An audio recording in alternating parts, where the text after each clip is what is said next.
Okay, let's dive into this. Welcome to The Explainer. Today, we're looking at something that honestly feels like science fiction, but I promise you, it's an everyday reality. We're talking about side-channel power analysis. We are going to explore exactly how your physical hardware literally whispers its deepest cryptographic secrets, and more importantly, how attackers are listening in. Here's our roadmap for today. We'll start with the invisible hardware leak, then translate the language of electrons. From there, we're cracking cryptographic patterns, moving into AI and automated attacks, and finally, we'll talk about defending the silicon. Let's get into it.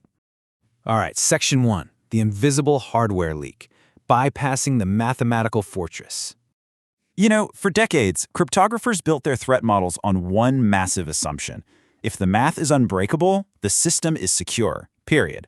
And mathematically, algorithms like AES-256 absolutely are impenetrable. Literally, no classical computer could brute force that key within the lifetime of the universe. But here's the catch. While the mathematical logic is flawless, the physical reality of the chip executing that logic, it's messy, it leaks voltage, it dissipates heat, and it even emits these faint acoustic hums. And this just brilliantly illustrates the huge divide between mathematical security and actual physical security.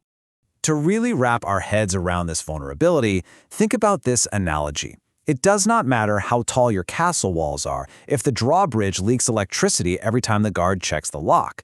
That's the whole point here. Side-channel attacks don't actually break the cipher. They bypass it completely just by monitoring the physical footprint of the computation. Section 2. The language of electrons, translating voltage into data.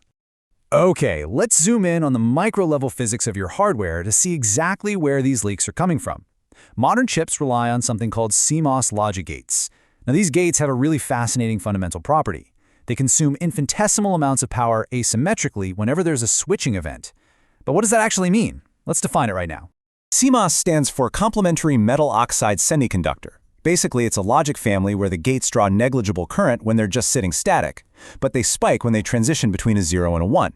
So when millions of these gates are firing off to perform a complex operation, like an AES encryption round, their aggregate switching activity creates a perfectly measurable power signature. And here's the kicker. It's not a design flaw you can just patch in a firmware update. It is literally just a consequence of the physics of CMOS logic. So to predict this exact power signature, attackers rely on a fundamental leakage model known as the Hamming weight. Think of this as the mathematical bridge connecting the data being processed to the electrical current that we can actually measure. The Hamming weight is simply the number of 1 bits contained in a binary value. For instance, a byte of all 1s, 0xFF, has a weight of 8. A byte of all 0s, 0x00, has a weight of 0. Processing a value with a high Hamming weight requires way more CMOS switching events, which means it draws more microvolts of power compared to a low-weight value. The difference is absolutely tiny, but with the right equipment, it is 100% measurable. Section 3. Cracking cryptographic patterns, from oscilloscope to secret key. So how do they actually capture these incredibly faint signals? Well, attackers use equipment as simple as a shunt resistor and a high-bandwidth oscilloscope. And what's wild here is how visually obvious this process can be.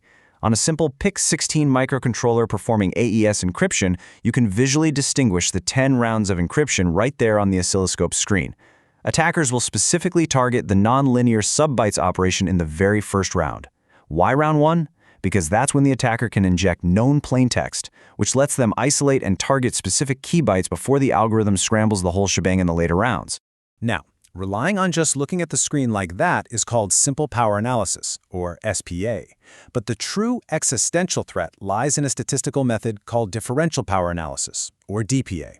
So the crucial point here is that DPA was the massive breakthrough that changed embedded security forever. Differential power analysis is a statistical attack that exploits correlations across many power traces to average out the noise and reveal the secret key. The absolute brilliance of DPA is that you do not need perfect traces. Thanks to statistical rigor, the noise just cancels itself out over time, and the tiny signal correlated with the correct key accumulates. Given enough traces, it is theoretically guaranteed to converge on the correct key. No way around it. Okay, I want to patiently walk you through exactly how this statistical magic works. Step 1. The attacker collects a specific number of power traces while the device encrypts known plaintexts. Step 2.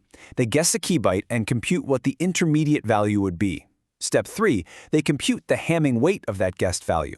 And finally, Step 4. They calculate the Pearson correlation between their guess and the actual power measurements.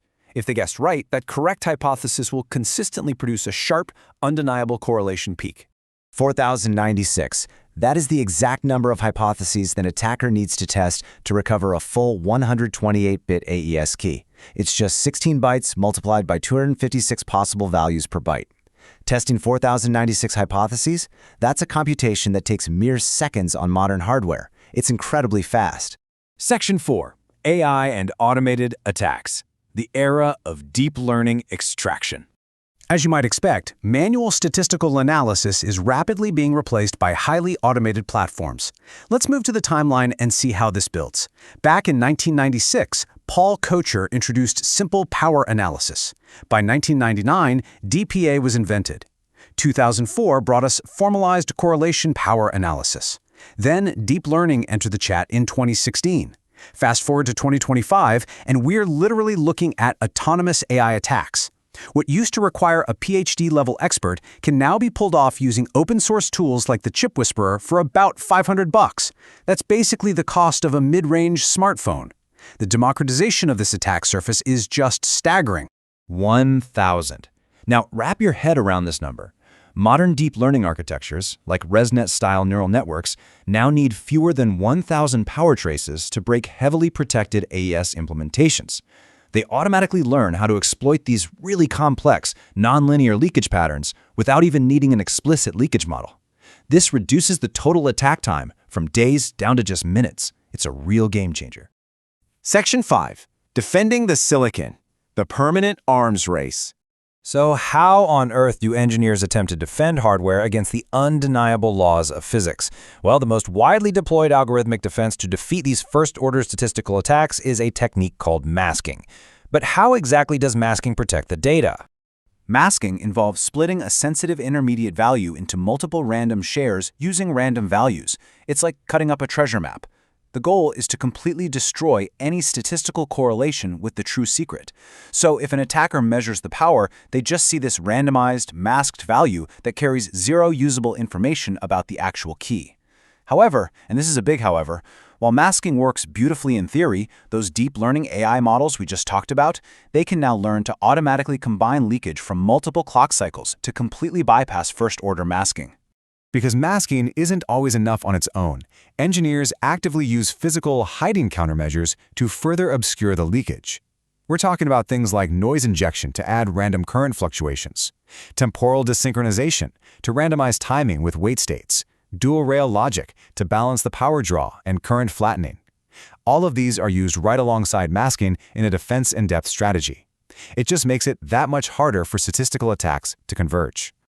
At the end of the day, true defense requires dedicated, secure elements designed entirely from the ground up. Think of the Apple Secure Enclave or the Android Strongbox. These feature active shields, dedicated power filters, and tamper detection that literally zeroes out your keys if an attack is detected. Achieving real robust security requires this incredibly deep hardware integration. And honestly, this is becoming absolutely crucial as we transition to complex NIST post-quantum cryptography standards, which bring entirely different power signatures into the mix.